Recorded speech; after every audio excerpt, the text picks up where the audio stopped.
Hey guys, today we're going to be looking at the card game Canasta Caliente.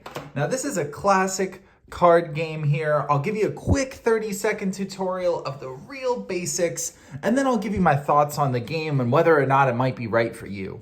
So the quick rundown of the game is you go through a hand here, and over multiple hands, you try and get 5,000 points.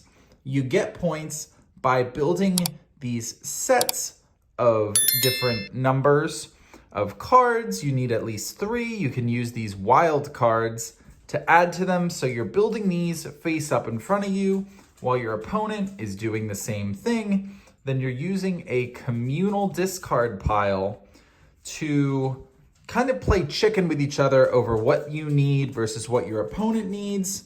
And eventually what you want to do is be able to pick up this, it's called a prize pile. And you'd be able to pick it up, and then you can do a bunch of things, play a bunch of cards real fast.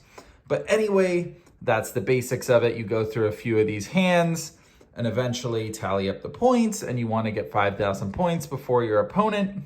The goal is to not just get these points, but to be the first one to go out. So that's the basics. There's also a Caliente version, which adds these cards in, a few new rules, just makes it a little more fun, a little more dangerous with these minus 100 points.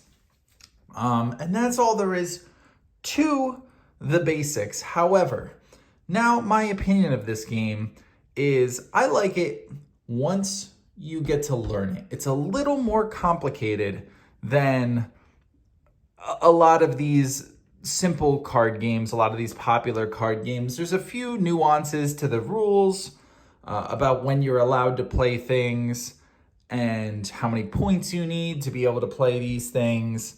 As far as whether it's good for children, probably for older children. Once they get the hang of it, they'll probably like it too.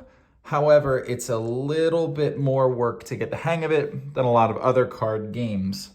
That's my only critique of it. Once you get going, it's a fun game. I've been playing 2-player with my girlfriend. You can play up to 6 players.